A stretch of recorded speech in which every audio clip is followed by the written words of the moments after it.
بسم اللہ الرحمن الرحیم۔ پارہ نمبر 20۔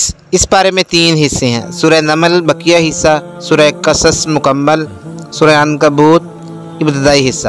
سورہ نمل کے بقیہ حصے میں 2 باتیں یہ ہیں: توحید کے 5 دلائل، آسمان، زمین، بارش اور کھیتیوں کا خالق وہی ہے، زمین، نہریں، پہاڑ اور سمندروں کا نظام وہی چلاتا ہے، مجبور، بے بس اور بیمار کی پکار اس کے علاوہ کوئی نہیں سنتا، بحری اور بری تاریکیوں میں راستہ وہی دکھاتا ہے۔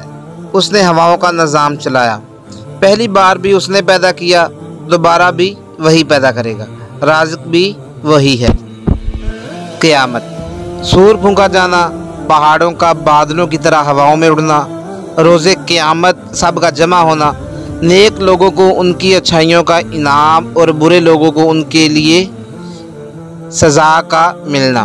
سورہ قصص میں 2 باتیں یہ ہیں: حضرت موسیٰ علیہ السلام اور فرعون کا تفصیلی قصہ، حضرت موسیٰ علیہ السلام اور قارون کا قصہ۔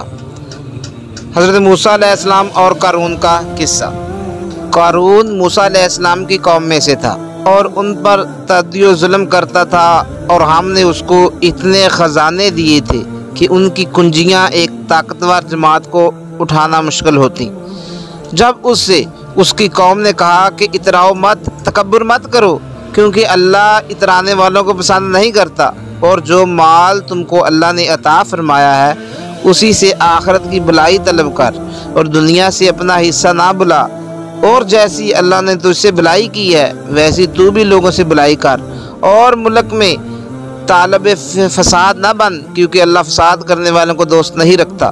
وہ بولا کہ یہ مال مجھے میری دانش کی زور سے ملا ہے، کیا اس کو معلوم نہیں کہ اللہ نے اس سے پہلے بہت سی امتیں ہلاک کر ڈالی جو اس سے قوت میں جمع بڑھ کر اور جمعیت میں بیشتر تھیں، اور گناہ گاروں سے ان کے گناہوں کے بارے میں نہیں پوچھا جائے گا۔ پھر ایک روز قارون بڑی آرائش اور ٹھاٹھ سے اپنی قوم کے سامنے نکلا۔ جو لوگ دنیا کی زندگی کے طالب تھے کہنے لگے، جیسا مال و متاع قارون کو ملا ہے کاش ہمیں بھی ایسا ہی ملے، وہ تو بڑا ہی صاحب نصیب ہے۔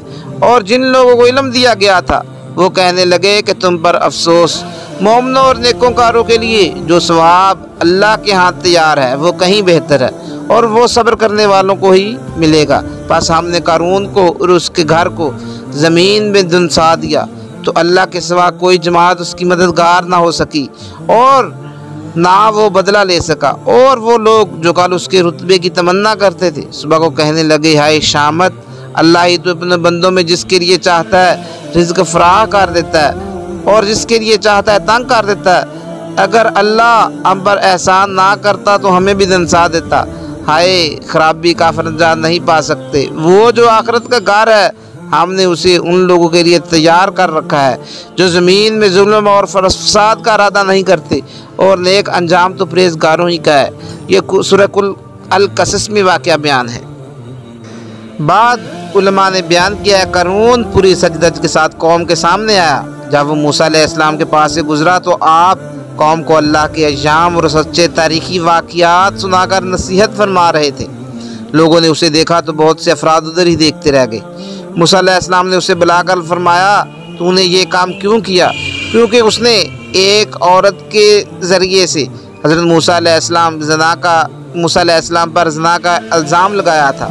تو اس نے کہا، موسیٰ اگر آپ کو مجھ پر نبوت کی وجہ سے فضیلت حاصل ہے تو میں مال کی وجہ سے آپ سے افضل ہوں، آپ پسند کریں تو ہم دونوں ایک دوسرے کے خلاف بد دعا کریں۔ موسیٰ علیہ السلام میدان میں نکلے، قارون اپنے لوگوں کے ساتھ نکلا۔ موسیٰ علیہ السلام نے فرمایا، تم دعا کرو گے یا میں دعا کروں؟ اس نے کہا، میں دعا کروں گا۔ قارون نے موسیٰ علیہ السلام کے خلاف دعا کی لیکن اس کی دعا قبول نہ ہوئی۔ موسیٰ علیہ السلام نے فرمایا، میں دعا کروں؟ اس نے کہا، کیجئے۔ موسیٰ علیہ السلام نے فرمایا، یا اللہ زمین کو حکم دے کہ آج میری اطاعت کرے۔ اللہ نے وحی کی، میں نے زمین کو یہ حکم دے دیا۔ موسیٰ علیہ السلام نے فرمایا، اے زمین انہیں پکڑ لے۔ زمین نے ان سب قارون اور اس کے ساتھیوں کو قدموں تک پکڑ لیا۔ آپ نے فرمایا، انہیں پکڑ لے۔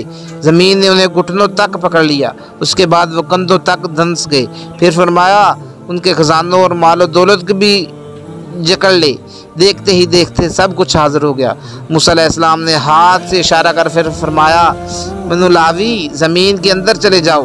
چنانچہ وہ سب نظروں سے اوجھل ہو گئے اور اوپر سے زمین ہموار ہو گئی۔